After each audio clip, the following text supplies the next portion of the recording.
Hi there, my name is Sean. Why am I the best candidate for the chapter manager role?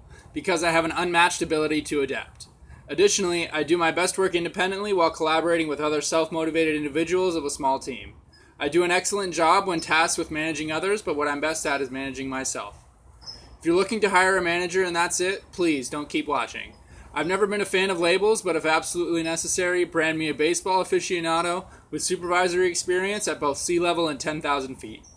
Depending on the hour, I'm either a hyper-competitive overachiever who considers rules more like guidelines anyway, a silent but hard-working teammate who considers rigid adherence to rules critical to success, or an altruistic and selfless empath who makes exceptions to rules so often they're rendered useless. A quirky fact about me is that I can't drink coffee. A more dramatic quirky fact is that I may or may not be the only person you know who has had houses in both Colorado and California get destroyed by a flood. You could say I understand firsthand the power of nature, specifically that global climate change is not a joke. More about what I'm super passionate about in a sec, but getting people to realize as much. That is, being realistic about how different the future will be if as a society we don't change course dramatically and soon is definitely a side passion. At least among the various souls I've collided with along the way, so far that's SoCal, Boulder, the Bay, and then back again, I have yet to meet someone as indefatigable as my free-spirited self. I'm also adept at succeeding in the digital realm. I have approximately 4,000 followers across social media, and am fundamentally against few things. One of them is buying followers. That list also includes cigarettes, double standards, and knocking things before you try them. What I'm super passionate about is minimizing my impact on the earth. As mentioned previously, I hate labels, but consider me the optimistic minimalist friend who feels strongly about sustainability as it applies to society in general. Well before completing my undergraduate studies in environmental science, I knew my decade-plus goal was to figure out how to support myself by working remotely because it eliminates a greenhouse gas-emitting commute.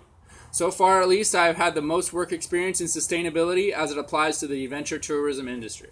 Last summer, I had the unforgettable experience of leading a group of young people from abroad on a highlight reel tour of the American West, where I was able to implement firsthand leave no trace principles I like to consider nature's golden rule. Somewhere in between experiencing the Sierra Nevada's secret hot springs, laying back while enjoying the North Bay's internationally renowned wine country, and auto-touring through billions of years of geologic time at the Grand Staircase, I figured out the first of what I anticipate will be many lifelong goals. Do whatever I can, in however many ways, to make sure my descendants inherit the same beautiful planet I did. Aligning my unique background with that of the current needs of Wi-Fi Tribe would be an ideal situation, as I know I'd be an invaluable addition to the tribe as it expands to new offices around the world. As mentioned previously, my interest level and availability is drop everything dream job status. My LinkedIn has been sanitized recently because I'm currently looking for remote work in SaaS sales. Please don't hesitate to inquire further for details about how my background aligns with the requirements of the role. I hope Carol, Julie, Diego, and the rest of the Wi-Fi tribe around the world have a great day, from whichever hemisphere you happen to be viewing this from.